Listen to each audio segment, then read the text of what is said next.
గాంధీ భవన్ వద్ద ఉన్నాం మనం. ఇక్కడంతా ఈ కోలాహలంతో చూస్తూ ఉంటే సిరిసిల్ల నియోజకవర్గానికి సంబంధించి ఎంటైర్ సిరిసిల్ల నియోజకవర్గానికి సంబంధించిన నాయకులందరూ కూడా గాంధీ భవన్కి రావడం జరిగింది. ఇక్కడ పర్టికులర్ గా కేకే మహేందర్ రెడ్డి గారికి ఏదైనా నామినేటెడ్ పదవి ఇవ్వాలి, లేదంటే ఎమ్మెల్సీ పదవి ఇవ్వాలని చెప్పేసి అయితే సిరిసిల్లకు సంబంధించిన నాయకులందరూ కూడా ఇక్కడికి వచ్చి అయితే మాట్లాడుతున్న సందర్భానికి చూడవచ్చు మనం. సో 2 ఏళ్ళు కావస్తున్నా కూడా మా నాయకుడికి ఇంకా ఎలాంటి పదవి రాకపోవడంతో కొంత ఇబ్బందులు ఎత్తున్నాయి. సో తెల్లారు లేస్తే ఎప్పుడు ఎన్నికలు వచ్చినా నేనే గెలుస్తాం, మేమే అధికారులకు వస్తాం, కాబోయే నేనే ముఖ్యమంత్రి అంటూ కేటీఆర్ ముందు పోతున్న నేపథ్యంలో ఆ కేటీఆర్ని ఓడగొట్టాలంటే మాకు కావాల్సినంత బలాన్ని ఇవ్వాలి రేవంత్ రెడ్డి గారు అని చెప్పేసి రిక్వెస్ట్ చేస్తూ సో ఇక్కడ సిరిసిల్లకు సంబంధించిన నాయకులందరూ కూడా గాంధీ భవన్కి అయితే వచ్చున్నారు. సో వాళ్ళని అడిగి మరిన్ని వివరాలు తెలుసుకున్నాం. అసలు గాంధీ భవన్కి రావడానికి గల కారణాలు ఏంది, సో మహేందర్ రెడ్డి గారికి వీళ్ళు ఎలాంటి పదవిని ఎక్స్పెక్ట్ చేస్తున్నారు, వాళ్ళ కార్యాచరణ ఏంది కూడా తెలుసుకునే ప్రయత్నం అయితే చేద్దాం. సో అలా చెప్పండి. సిరిసిల్ల నియోజకవర్గానికి వచ్చేసరికి కేకే మహేందర్ రెడ్డి గారు ఇన్ఛార్జిగా కాంగ్రెస్ పార్టీ బలోపేతానికి కృషి చేయడం జరిగింది.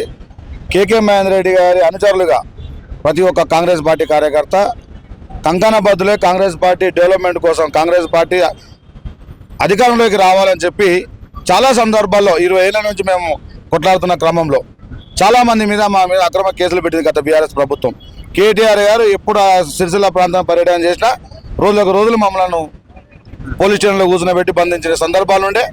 అటువంటి సందర్భాలను ఎదుర్కొని ఈరోజు ప్రజాపాలన నడిపిస్తున్న రేవంత్ రెడ్డి గారి నాయకత్వంలో కేకే మహేందర్ రెడ్డి గారికి సముచిత న్యాయం జరగాలి, ఆ సిరిసిల్ల ప్రాంత ప్రజల అభివృద్ధి కోసం, సంక్షేమం కోసం తోడ్పాటు అందించాలనంటే తనకు ఒక ప్రోటోకాల్ పదవి ఇచ్చినట్టయితే ఇంకా ప్రజలకు మరింత చేరువవుతారనే ఒక లక్ష్యంతో, అలాగే రానున్న ఎలక్షన్లో 2029లో ఏదైతే మళ్ళీ సార్వత్రిక ఎన్నికలు జరుగుతాయో బ్రహ్మాండమైన మెజార్టీతోని కేకే మహేందర్ రెడ్డి గారిని గెలిచే దిశగా కాంగ్రెస్ పార్టీ నాయకత్వం తీసుకుపోవాలని చెప్పి ఈ విషయాన్ని గాంధీ భవన్ ద్వారా ఈరోజు మహేష్ కుమార్ గారి ద్వారా అలాగే రేవంత్ రెడ్డి గారికి తెలియజెప్పాలనే ఉద్దేశంతో ఈరోజు సిరిసిల్ల నియోజకవర్గానికి సంబంధించిన కార్యకర్తల మొత్తం మంది మండల కాంగ్రెస్ నాయకులు కావచ్చు, అలాగే బ్లాక్ కాంగ్రెస్ కావచ్చు, సర్పంచులు, మాజీ జడ్పీటీసీలు మొత్తం మంది ఈరోజు గాంధీ భవన్లో మా విన్నపాన్ని తెలియజేయడానికి రావడం జరిగింది. అధిష్టానం ఏమైనా ప్రత్యేకమైన దృష్టి పెడతలేదా మీ సిరిసిల్ల సిద్దిపేట నియోజకవర్గంలో?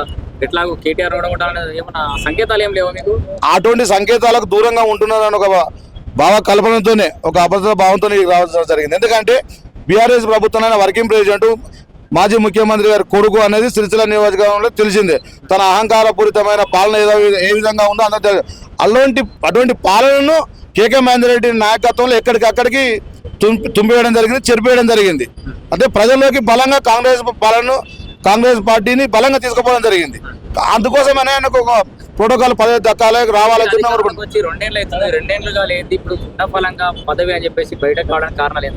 2 ఏళ్ళు ప్రజాపాలన కొనసాగిస్తున్నా కానీ ఈ నియోజకవర్గ ఇన్ఛార్జిగా ప్రజలకు కార్యకర్తలకు అందుబాటులో ఉంటున్నాడు కానీ ప్రజలకు అందుబాటులో ఉండే పరిస్థితి లేకుండా పోతాం.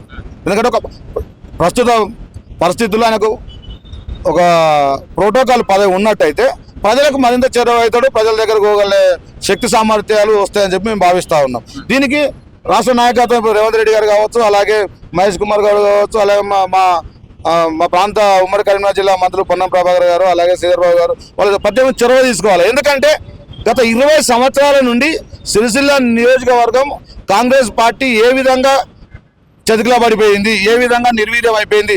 ఆ నిర్వీర్యం అయిపోయిన కాంగ్రెస్ పార్టీకి జవసత్వాలు పోసుకుంటూ మహేందర్ రెడ్డి గారు దీన్ని ముందుకు తీసుకురావడం జరిగింది. పలు సందర్భాలలో ఎంపీ ఎలక్షన్లు కావచ్చు, ఎమ్మెల్యే ఎలక్షన్లు మెజార్టీ స్థానాలు ఇవ్వడం జరిగింది, మెజార్టీ ఓట్లను ఇవ్వడం జరిగింది సిరిసిల్ల నియోజకవర్గం ద్వారా.